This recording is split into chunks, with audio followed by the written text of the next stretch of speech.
क्या तुम समझती हो? तुम जानती हो, मेरे पापा ने आज तक मेरी माँ से सीधे मुंह बात तक नहीं की, लेकिन हमें तुम्हें अपना बाबू मान लिया यार। क्या तुम समझती हो? तुम जब चाहो अपनी माँ से फोन पे बात कर लेती हो। पापा की तबीयत कैसी है? दोनों भाभीयों में से ज्यादा काम कौन सी भाभी अच्छी करती है? आज घर में सब्जी कौन सी बनी है? मैं तुम्हें कभी भी नहीं रोकता और ना ही रोकना चाहता हूँ, लेकिन तुम्हारे रहते मैं अपने ही घर में अपनी माँ से 1 मिनट बैठकर बात नहीं कर पाता। क्या तुम समझती हो? कभी भी अगर मैं माँ के साथ थोड़ी देर बैठकर बात करने लगूं अकेले में, तो तुम्हें लगता है माँ मुझसे तुम्हारी चुगली करने लगी, और मेरे ऑफिस से घर आते ही तुम झट से दरवाजा बंद कर लेती हो, पर माँ कभी भी कुछ नहीं कहती। क्या तुम समझती हो? पापा ने जमीन खरीदी, दुकान खरीदी, ये घर बनवाया, कभी आज तक माँ से पूछा नहीं, सिर्फ बताया। कभी सलाह मशवरा तक नहीं किया। लेकिन मैं साला 250 की टी शर्ट भी खरीदता हूँ ना, तो तुमसे 300 बार परमिशन लेता हूँ। बाबू कलर ठीक है ना? प्रिंट तो ठीक है ना? लूं कि नहीं लूं? क्या तुम समझती हो? जब कभी मुझे ऑफिस से घर आने में देर हो जाती है ना, तो तुम मुझे फोन पर मैसेज कर देती हो कि जाना सुनो, मैंने खाना खाकर फ्रिज में रख दिया है, तुम प्लीज निकाल कर खा लेना, क्योंकि मुझे बहुत नींद आ रही है। लेकिन माँ तब तक नहीं सोती जब तक मैं खाना खाकर यहाँ सोने नहीं आ जाता। अपने बेटे के लिए माँ के इस प्यार को क्या तुम समझती हो? गुप्ता आंटी माँ की इकलौती सहेली है।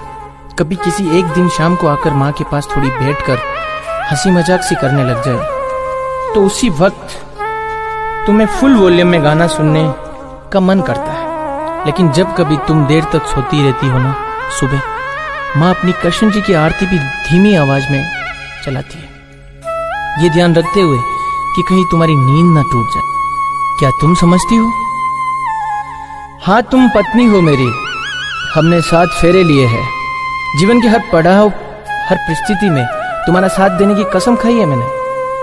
तुम्हारा पूरा हक बनता है मुझ पर, लेकिन जिस माँ ने मुझे 9 महीने अपनी कोख में रखा, उस माँ का हक क्या तुम समझती हो?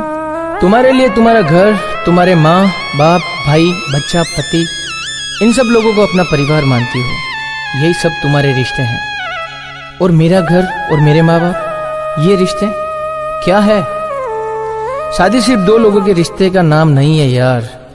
2 परिवार आपस में जुड़ते हैं, भाई बहन की नोकझोंक भाभी देवर की हंसी मजाक बन जाती है, पापा का प्यार ससुर का दुलार बन जाता है, और माँ की जगह सास ले लेती है। और उसी हक से माँ ने जरा सा तुम्हें डांट क्या दिया, तुम उन्हें पलटकर जवाब दे देती हो। वही तुम्हारी खुद की माँ तुम्हें 4 लोगों के सामने थप्पड़ भी लगा देना यार, तो तुम उन्हें पलटकर जवाब नहीं देती, तब भी प्यार से ही बात करती हो। मैं तुम्हें अकेले को दोषी नहीं ठहरा रहा हूं, इसमें तुम्हारे अकेले की गलती नहीं है। ना तो माँ ने तुम्हें कभी अपनी बेटी माना है, और ना ही तुमने कभी माँ को माँ माना है। मैं किसी की तरफदारी भी नहीं कर रहा हूँ, मैं तो सिर्फ इतना कहता हूँ कि माँ अपनी जिंदगी जी चुकी है, लेकिन तुम्हें अभी भी अपनी जिंदगी जीनी है।